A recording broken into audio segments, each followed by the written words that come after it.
Real nightmares. Rain pounded relentlessly against the cracked pavement as Liam hurried through the nearly deserted streets. The downpour had come out of nowhere, a heavy sheet of water that soaked through his jacket and dripped into his shoes. He ducked his head, squinting through the torrent, trying to spot the bus stop ahead. This part of town was always quiet after dark, but tonight, it felt utterly abandoned.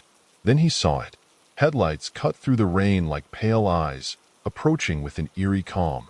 A rusty, old bus pulled up to the curb, its faded sign displaying the number 13. Liam hesitated, his heart skipping a beat. He had never seen this bus before, at least, not on this route. Still, he stepped forward, desperate to escape the storm. The door hissed open, and the driver, shadowed in the dim light, didn't look up. Liam boarded quickly, feeling the cold, stale air envelop him as he scanned the interior. Only a few other passengers sat scattered across the seats, staring blankly ahead. The soft hum of the engine and the rhythmic patter of rain against the windows created a muted, suffocating atmosphere. Liam settled into a seat near the back, exhaling slowly. The bus jerked forward, its worn tires splashing through the flooded streets. Outside, the rain seemed to thicken, the city fading into a blur of dark shapes and wet reflections. Something about the bus felt wrong, but he shook the thought away. It was just a ride.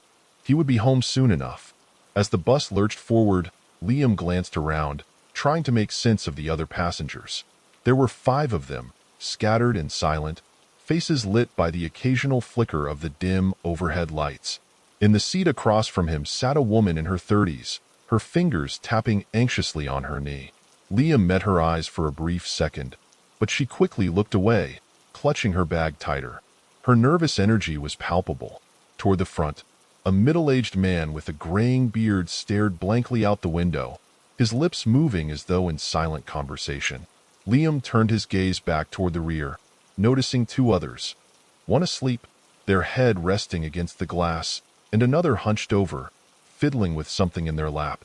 Liam shifted uncomfortably in his seat, trying to settle in. As the bus rumbled deeper into the city, the familiar streets faded into unfamiliar terrain. He pressed his forehead against the fogged window, straining to see where they were headed, but all he could make out were vague shapes in the distance. The bus wasn't following any route he knew. The woman across from him, the one who had avoided his gaze earlier, suddenly leaned toward him. "I've never seen this bus before," she whispered, her voice barely audible over the drumming rain. "Have you?" Liam shook his head, his throat tightening. "No, never." The woman exhaled shakily, looking around as though searching for an explanation in the faces of the others. "I don't like this," she murmured, sinking back into her seat. Just then, the bus took a sharp turn, veering onto a narrow road Liam didn't recognize. He glanced toward the driver's seat.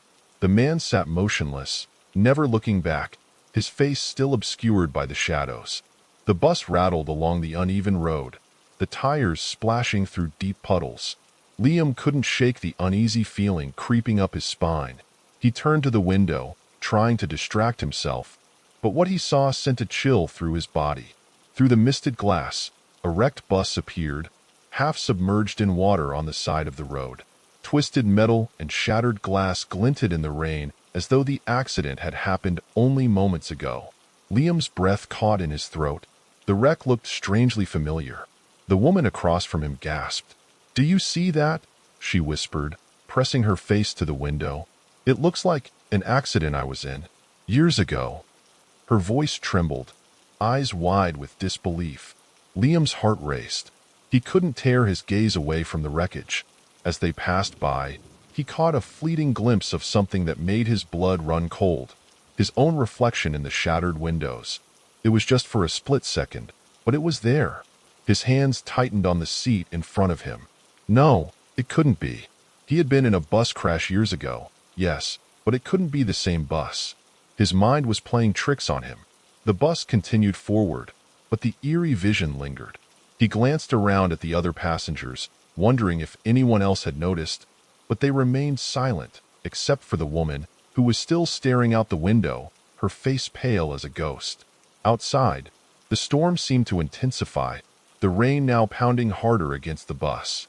The driver hadn't reacted to the wreck or the passengers' murmurs. He just kept driving, unperturbed. Liam's pulse quickened.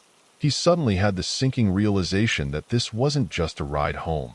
This bus was going somewhere else entirely, somewhere they weren't meant to go.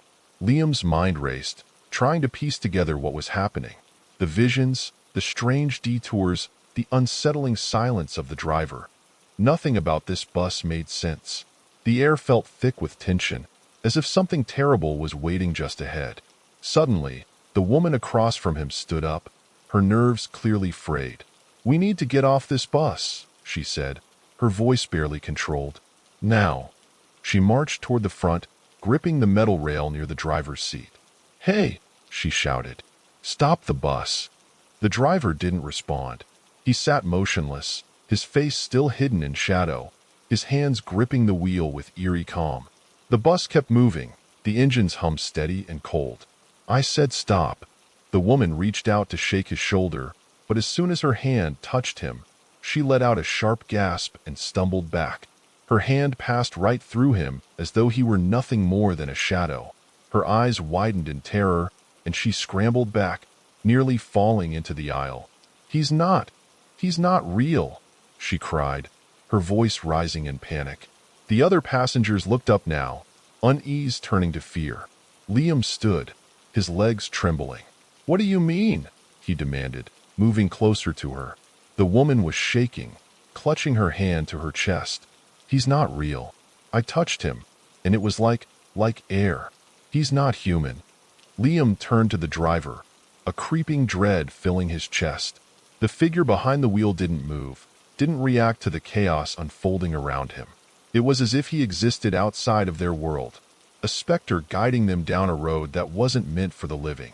John, the graying man at the front, let out a low, resigned sigh. "We're not getting off this bus," he muttered, almost to himself. "We're not supposed to." The weight of his words settled over them like a heavy blanket. Liam's throat tightened, fear clawing at his mind. The bus wasn't just taking them down an unknown route. It was taking them to their fate. The air inside the bus had thickened with panic. Every breath felt like it was sinking deeper into a nightmare. Liam could hear the rapid whispers between the passengers, fear mounting with each passing second. The bus, however, continued its relentless journey forward, veering onto a narrow, twisting road. Something about this stretch of asphalt sent a shiver down his spine. It felt too familiar. Liam gripped the seat in front of him as the bus picked up speed, the road narrowing. He blinked, trying to place why the curves and bends triggered such a deep sense of dread, but it wasn't until the bus hurtled toward a sharp curve that it hit him. This was the road. The same stretch of highway where his bus had crashed all those years ago. The same rain-soaked asphalt, the same jagged cliffs. His pulse spiked, fear overwhelming his rational thoughts. His hands shook as he glanced around, looking for some sign that the others were seeing this too. The woman, the one who had touched the driver, was staring out the window, wide-eyed. "It's the accident," she whispered, her voice barely audible over the rumbling engine. "I recognize it. I shouldn't have survived." Liam's heart pounded in his chest. The bus wasn't just a ride. It was leading them back to their own deaths. Every twist of the road mimicked the moments before his crash, each bend drawing them closer to that deadly curve. "Driver, stop the bus!" Liam shouted, surging to the front. He banged on the plexiglass partition, but the driver remained eerily still, his blank face turned toward the road. The bus roared louder, speeding dangerously fast around another curve, water splashing violently against the windows. The other passengers were on their feet now, some pleading, others screaming. But the bus didn't slow. In fact, it seemed to be accelerating, as though it was racing towards something inevitable. Liam gripped the rails, a cold sweat covering his skin. The crash, the twisted metal, the screams, the fire. It was all coming back to him in flashes. He had escaped that night by the skin of his teeth, but now, it felt like the bus wanted to correct that mistake. And then, there it was, the sharp curve ahead, the very one where his bus had skidded and flipped. His chest tightened, the memory of his friend's last scream ringing in his ears. There was no time, no way off. The bus raced forward. The curve was closing in, the very one that had haunted Liam's dreams for years. His heart raced as the bus hurtled toward it, the passengers' terrified cries echoing around him. He could feel the impending crash creeping up like a dark, inevitable shadow. The memories of that night, of his friend's final moments, flooded back. He had survived then, but this time, there was no escaping. Liam's breath came in ragged bursts as he grabbed the railing, his knuckles white with tension. His mind raced, desperately searching for a way out. But as the bus sped toward the deadly turn, it was clear. There was no way to stop it. This was more than just a ride. This was a reckoning. The images flashed through his mind in rapid succession. The screech of tires, the violent impact, the twisted wreckage. His best friend, trapped beneath the debris, screaming for help. Liam had escaped the wreckage that night, but his friend hadn't. The guilt had gnawed at him for years, a wound that never healed. And now, the bus was dragging him back to that moment. "No," Liam muttered, shaking his head. I can't do this again." He glanced at the other passengers, their faces pale with fear. They were reliving their own nightmares, just like him. The woman who had touched the driver was sobbing quietly, while John had his eyes shut, as if willing himself to be anywhere but here. Liam clenched his fists. "This isn't real," he whispered to himself, but deep down, he knew it was. The bus wasn't just taking them to a crash. It was taking them back to their unresolved guilt. He stood, the force of the bus's speed pushing him sideways, and gripped the seat tightly. "We survived for a reason," he said, raising his voice above the roar of the engine. "We can't keep running from it." No one responded, their terror paralyzing them. As they neared the curve, Liam could feel the bus beginning to lose control, the tires slipping on the slick road, just like before. His heart thundered in his chest, the memory of his friend's screams reverberating in his ears. But this time, he wouldn't run. "I'm sorry," Liam whispered, his eyes closing as he faced the truth. He had lived with the guilt of surviving for too long. His friend's death wasn't his fault, but he had carried it with him as if it were. The bus shuddered violently as it reached the curve, but something strange happened. The screeching of tires grew softer, the bus slowed. Liam opened his eyes, startled. The bus wasn't crashing. It was slowing down, as if his acceptance, his forgiveness of himself, had broken the cycle. The fog outside the windows cleared slightly, the night seeming less oppressive. The bus coasted to a crawl, pulling away from the deadly curve, leaving behind the moment that had tormented Liam for so long. But not everyone had made the same peace. Liam turned and saw Sarah staring blankly ahead, still lost in her own terror. And then, in a blink, she was gone, her seat empty. John, too, had vanished, his fate sealed in the fog. Liam's breath caught as he realized they had never truly been free. Those who couldn't face their pasts had been claimed by the bus. The bus crawled to a stop, its engine groaning as if exhausted from the relentless drive through the storm. Liam stood in the aisle, stunned by the sudden stillness. His heart still pounded in his chest, but the terror that had gripped him moments ago now seemed to fade, replaced by a hollow emptiness. He looked around at the empty seats. Sarah, John, and the others, gone. It was as if they had never been there, swallowed by the fog outside. The silence inside the bus was deafening, broken only by the faint sound of rain tapping against the windows. Liam slowly made his way to the front of the bus, pausing before the driver's seat. The shadowed figure remained motionless, his face obscured by the same eerie darkness. Liam felt a strange pull, like he needed to look closer, to finally see the face of the man who had driven them toward their doom. But when he leaned in, expecting to confront something terrifying, he found nothing. The seat was empty.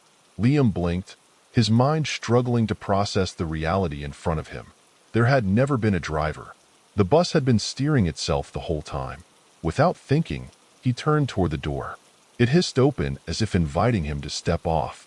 Outside, the rain had softened to a drizzle, and through the mist, he could make out a familiar shape. His breath caught in his throat. The wreckage of his old bus lay twisted and rusted in the distance, the same spot where he had crawled out of the mangled metal years ago. Time seemed frozen around the crash site, as though it existed in a world separate from his own. He stepped off the bus, his shoes sinking into the wet earth. The ground felt solid beneath him, but everything around him, the air, the fog, seemed unreal, dreamlike. Liam's heart ached with the weight of the memory, but there was also a strange sense of release, a feeling that he had finally confronted what had haunted him for so long. But as the bus hissed shut behind him, disappearing into the mist, Liam realized something chilling. Though he had faced his guilt, though he had forgiven himself for surviving, he wasn't truly free. The wreckage remained. His past still stood, rooted in place, waiting. Liam stood in front of the wreckage, staring at the twisted remains of the bus that had almost claimed his life so many years ago. The rain continued to fall in a steady rhythm, washing over the rusted metal and pooling around his feet. He felt strangely calm now, as if the storm inside him had passed. The wreck was still there, but it no longer had power over him. He took a deep breath and turned away, ready to leave the past behind. His footsteps echoed in the empty silence as he began to walk. The mist curled around him, the edges of the world growing dimmer with every step. But just as Liam allowed himself to believe he was finally free, something caught his attention. A faint glow appeared in the distance, cutting through the fog like a distant star. Liam's stomach dropped as he recognized it immediately, the twin beams of headlights. They were coming toward him. Liam froze in place, his heart thudding in his chest. He could hear the low rumble of an engine approaching, the unmistakable sound of tires crunching over wet asphalt. He turned slowly, the familiar dread creeping up his spine. Out of the mist, bus number 13 emerged, its headlights piercing the darkness as it rolled toward him, quiet but unstoppable. The same bus he had just escaped from, the same one that had taken the others. It slowed as it neared, coming to a stop right in front of him. The door creaked open, beckoning him back inside. For a moment, Liam stood frozen, caught between two worlds. He had faced his past, confronted his guilt, but the bus was still there, waiting. It would always be there, waiting. Liam swallowed hard, his pulse quickening. He had survived the crash, but deep down, he knew something now that chilled him to the core. No one truly escapes. The door of the bus stayed open, the empty aisle inside dark and cold. The sound of the rain faded into the background as Liam stood motionless, staring at the place he had been before, the place he feared he could never leave. The headlights flickered once, then twice. Liam took a step back. The door hissed shut. Without a sound, bus number 13 disappeared into the fog, leaving nothing behind but the soft drizzle of rain and the dark, winding road.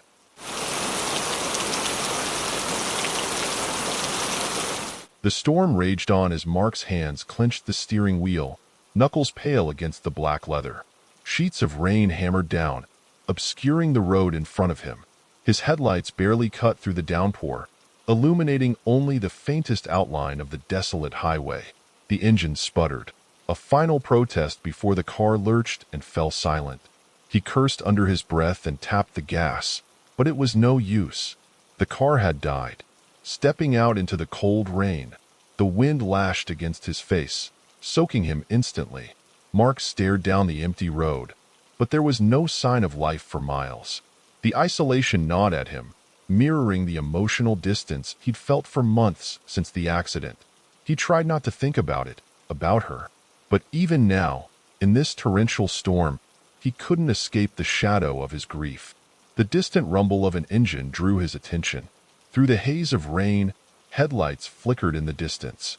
He squinted, watching as a large, battered bus slowly approached, its old-fashioned exterior rusted and faded. The bus shouldn't have been on this road. There were no public routes here. Yet, as it pulled to a stop beside him, the doors creaked open as if waiting just for him. With no other choice, he climbed aboard. Mark stepped inside, shaking the rain from his jacket as the bus doors clattered shut behind him. The dim interior was bathed in a sickly yellow light, flickering weakly from overhead. The bus smelled old, like damp fabric and rusting metal. Rows of worn-out seats stretched back into the gloom, most of them empty. A chill settled into his bones, far colder than the rain outside. He looked around for the driver, but saw no one in the front cabin. The seat where a driver should have been was empty, the steering wheel eerily still, though the bus hummed with life. Just as Mark began to question his decision to board, a mechanical voice rasped from a speaker above. "Fare required," it said, distorted and unnatural. He fumbled for his wallet and pulled out a few damp bills, but the machine at the front of the bus rejected them. A small screen above the coin slot blinked to life, displaying a single word, memory. Confused, Mark frowned at the glowing text. "Fare required," the voice repeated, more insistent this time. Mark hesitated, unsure what to do, then thought of a trivial memory. His first bike, a blue one, from when he was 5. As soon as he thought of it, the machine beeped, accepting the mental offering. The doors hissed as the bus lurched into motion, pulling him deeper into the unknown. Mark stumbled down the aisle, glancing nervously at the other passengers. They sat scattered throughout the bus, but something about them was off. Their faces were pale, almost ashen, eyes hollow as they stared out the fogged windows into the storm. None of them acknowledged him. They sat perfectly still, hands resting limply in their laps, as if waiting for something or someone. Mark took a seat halfway down the bus, gripping the cold metal pole beside him. He peered out the window, but the rain had turned into a blur of motionless gray. The road ahead twisted and turned in ways that felt unnatural. It was as if the bus wasn't traveling through any place he knew, but was forging its own path through a place that shouldn't exist. His heart pounded in his chest as he tried to make sense of his surroundings. He noticed a woman across the aisle, her skin unnaturally pale, her hands clutching a faded photograph. Her eyes were wide, staring at nothing. Mark's stomach tightened. He thought about getting off at the next stop, but where would he go? There was no sign of the highway outside, only swirling mist and unfamiliar terrain. The passengers were unnervingly still, like statues, and the bus creaked forward with an eerie steadiness. Mark's unease grew, but he told himself it was just exhaustion. The next stop, he decided. He would get off at the next stop, no matter what. The bus shuddered to a stop, and the mechanical voice rang out again. "Fare required," it rasped. Mark's pulse quickened. He didn't know what to expect, but he knew instinctively that it would not be money the bus demanded this time. The screen in front blinked on again, displaying the same word as before, memory. A tight knot formed in his chest as he realized it wanted something deeper. Mark thought for a moment, then reluctantly dredged up an old memory. His first love, a high school romance that had ended on amicable terms.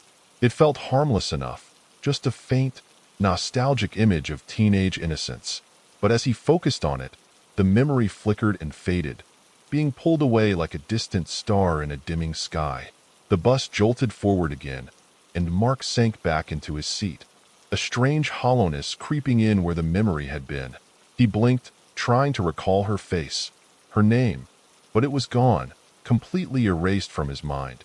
He could barely remember the feelings he once associated with that time, just a vague sense of something lost. The realization chilled him to his core. The bus rattled along, the windows now showing eerie, distorted visions of twisting landscapes. Dark forests, barren hills, and crumbling ruins passed by, though none of it felt real. Mark turned back toward the other passengers. Had they, too, given up their memories? Were they now vacant shells, riding aimlessly, forever bound to the bus? The bus rumbled onward, and Mark clenched his fists. What would it demand next? The bus slowed, and Mark braced himself as the lights flickered overhead. This time, the stop felt different, heavier, as if the bus itself was waiting for something to be acknowledged. The voice came again, more distorted than before. "Fare required," it intoned, the words dragging out like a final demand. Mark's breath hitched. He glanced toward the front, and there, in the dim reflection of the window, he finally saw the driver. A skeletal figure sat slumped in the seat, shrouded in shadow. Its hollow eyes stared ahead, one hand gripping the wheel, though the bus moved as if by its own will. A cold shiver ran through Mark's body. This was no ordinary bus. This thing, this entity, was feeding off him. Off his memories. Off the memories of every soul on board. The screen blinked to life again. Memory. But this time, something shifted. Mark understood now. The bus wanted something deeper, something tied to the very core of his being. And then, the image flashed before his eyes, her. The accident. The memory he had buried so deeply it had become a scar etched on his heart. It demanded her. His wife. The love of his life, whose sudden death had shattered him beyond repair. Mark's vision blurred as the bus pressed on, its mechanical voice insisting, fare required. He couldn't. He wouldn't give that up. Not the memory of her face, her laugh, the way she smiled at him. The pain was the only thing left connecting him to her. He turned to the driver, the figure behind the wheel shifting slightly as if waiting, feeding. This bus wasn't just a vessel. It was a trap. A prison for those who hadn't let go. A way to strip people of the very things that made them human, leaving them hollow like the passengers surrounding him. His hands shook as he gripped the seat in front of him. If he gave in now, he would lose the last piece of her. The final tether to everything that had once made him whole. Mark's throat tightened as the bus rumbled in place, the demands growing heavier with each passing second. He could feel the pull, something in his mind, in his very soul, urging him to let go. The fare collector was waiting, ready to claim the memory of his wife, the single most precious thing left to him. He knew that once it was taken, it would be gone forever, just like the other memories he'd already sacrificed. Fare required, the mechanical voice repeated, relentless. The pressure in his chest grew unbearable. Mark's heart pounded in his ears as images of her flooded his mind. The day they first met, the nights they spent laughing, the warmth of her hand in his. Then came the darker memories, the guilt he still carried. The accident, his inability to save her. It would be so easy to forget. The bus offered a cruel escape, a chance to erase the pain, to leave behind the endless nights of grief. But at what cost? Without the pain, there would be no more love, no more connection to the life they shared. Mark stood, his knees weak, and faced the front of the bus. "No," he said, his voice barely above a whisper. "I won't give her up." The lights flickered violently. The skeletal driver's head shifted toward him, but Mark held his ground. Take everything else, but not this. Not her. For a moment, there was only silence, the bus humming faintly as if considering his defiance. Then, with a shudder, it began to move again, the fare collector's presence slowly fading into the darkness. Mark collapsed into his seat, trembling but resolute. He had kept his most precious memory. He had refused to be hollowed out. The bus rolled forward, the air inside thick with an uneasy stillness. Mark's heart continued to race, but a strange sense of relief washed over him. He hadn't given in. He had held on to her memory. The storm outside seemed to quiet as the bus hummed along, its course now feeling less sinister. The eerie landscapes outside gradually softened, losing their sharp, unnatural edges. After what felt like an eternity, the bus began to slow again. Mark braced himself, half expecting the bus to demand more. But this time the doors creaked open with no call for payment. The rain had stopped, and the sky outside was clearing, a hint of dawn breaking through the clouds. Mark hesitated for a moment, glancing back at the empty seats. The other passengers were gone, as if they had never existed at all. Only the hollow emptiness remained. With a final, deep breath, he stepped off the bus and onto the damp ground, the earth feeling solid beneath his feet for the first time since this strange journey had begun. The bus remained still behind him, its lights flickering as though fading from existence. As Mark turned toward the road, the bus groaned once more and vanished into the mist without a trace. He was alone again, but this time, the weight of grief felt lighter, more manageable. He had faced his pain and kept what mattered most. Mark walked toward his car, the engine miraculously working as if nothing had ever gone wrong. He felt exhausted but strangely alive, carrying with him both the ache of his loss and the small comfort of knowing he had chosen to remember. Mark drove in silence, the road ahead finally clear. The storm had passed, leaving behind only a pale mist clinging to the horizon. He glanced in the rearview mirror, half expecting to see the ghostly bus trailing behind him, but the road was empty. Yet the experience lingered, like the remnants of a nightmare that felt too real to dismiss. The memory of his wife remained sharp in his mind, her face vivid, her laughter still echoing in his heart. The ache was still there, but it was no longer unbearable. He had faced it, and in doing so, he felt a strange sense of peace, as if his journey with the bus had given him permission to carry the pain without letting it consume him. But as Mark continued down the quiet road, a movement flickered in the corner of his eye. His heart skipped a beat. In the rearview mirror, barely visible in the distance, the headlights of the old, dilapidated bus flickered once more, cutting through the fading mist. It was still out there, waiting, searching for its next passenger. Mark's grip tightened on the wheel, his pulse quickening again. He looked forward, focusing on the road ahead, refusing to glance back. The bus may still be haunting the roads, collecting its fares, but for now, he was free. And so he drove on, leaving the haunting presence behind, yet knowing, deep down, it was never truly gone. The bus stop was barely visible in the thick morning fog. David stood alone, hands deep in his pockets, staring into the swirling mist. He could feel the dampness cling to his skin, matching the heavy weight that had settled in his chest since his wife's death. Route 52 was always on time, a mechanical certainty in his otherwise fractured life. Today, though, everything felt off, too quiet, too still. The familiar hum of the bus's engine broke the silence, and the hulking vehicle emerged from the fog. Its headlights flickered, casting eerie shadows that seemed to dance around David's feet as the doors creaked open. He hesitated for a moment, glancing down the empty street, before stepping inside. The interior of the bus smelled faintly of dust and mildew. It was emptier than usual. The driver, a shadowy figure behind the wheel, didn't acknowledge David as he swiped his pass. He found a seat by the window, his reflection staring back at him from the mist-covered glass. As the bus pulled away from the stop, David leaned back, trying to settle into the routine. But today, something felt wrong. He just couldn't shake the feeling. The bus rumbled forward, its usual route winding through the familiar streets of the city. David tried to lose himself in the soft hum of the engine, but a strange disquiet tugged at him. He glanced out the window, expecting to see the regular landmarks, shops, street signs. But all that greeted him was an endless blur of fog-covered roads, unfamiliar and winding in ways they shouldn't. He shifted uncomfortably in his seat, glancing toward the driver. "Excuse me," David called out. But the man behind the wheel didn't turn, his eyes fixed forward, hands gripping the steering wheel in silence. The rhythmic hiss of the bus's engine was his only reply. David's eyes flickered to the other side of the bus, where an elderly woman sat alone.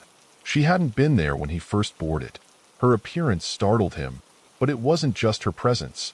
It was the way she stared, eyes unblinking, as if she'd been watching him for some time. "You've lost her," she said softly, her voice cutting through the quiet. David's pulse quickened. "What did you say?" His voice cracked.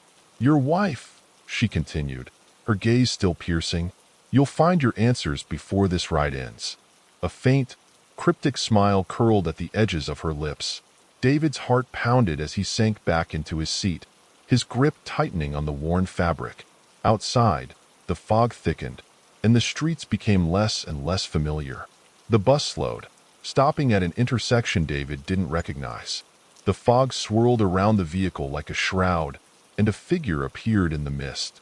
A man, his face pale and drawn, boarded the bus. He moved stiffly, his eyes vacant, as though he were a puppet guided by unseen strings. Without acknowledging anyone, he took a seat near the back, his gaze fixed on nothing. David's unease deepened. Another stop, another figure. This time a woman, dressed in an old-fashioned coat, her expression as hollow as the man's. She shuffled down the aisle and sat in silence. The bus seemed to be collecting them, these passengers who didn't quite seem alive. He looked to the elderly woman, hoping for some explanation, but she sat quietly, hands folded in her lap, eyes still fixed on him. "Who are these people?" David finally asked, his voice trembling. "They're like you," she said, her tone unnervingly calm, "lost in their own way." The bus continued to pick up more passengers, each one eerier than the last. They all had the same distant expressions, their clothes from different eras, their skin pale as though drained of life. Whispers filled the air, soft, unintelligible mutterings that seemed to swirl around David like the fog outside. The voices tugged at the edge of his consciousness, fragments of regret, of guilt. "They're not here for the journey," the elderly woman added, leaning closer. "They're here for the end, just like you." David's breath hitched. The bus, now filled with these ghostly figures, felt colder, the air heavier. He glanced toward the front, but the driver remained motionless, guiding the bus deeper into unfamiliar streets, further away from the world he knew. The bus lurched to a stop in front of a house that David hadn't seen in years, the house he and his wife had shared. It stood at the edge of the fog, its windows dark, the door slightly ajar, as though waiting for him. David's stomach twisted. This wasn't possible. His wife's death had forced him to move, to leave that place behind. Yet here it was, standing before him, real and tangible. He rose from his seat, his legs shaky. "Why are we here?" he muttered. But the elderly woman's gaze was steady, unyielding. "You need to see it," she said. "It's the only way to understand." David hesitated, then stepped off the bus. The air outside was dense, almost suffocating, as he approached the house. Each step felt heavier, pulling him back toward memories he had tried to bury, arguments that replayed in his mind, moments when he hadn't been there for her. The front door creaked open at his touch. Inside, the house was eerily silent, frozen in time. It was just as they had left it, but the air was thick with something unseen, a presence that made David's skin prickle. His breath grew shallow as he moved through the dim rooms. Every object, every piece of furniture, whispered of the life they once had. Suddenly, a sound, his wife's voice, soft, pained, echoed from down the hall. His heart raced as he followed the sound to the bedroom. There, in the shadows, stood the ghostly figure of his wife, her face pale, her eyes filled with sorrow. "Why didn't you see me?" Her voice trembled. "Why didn't you help me, David?" The weight of his guilt crashed down on him. He had ignored her cries for help.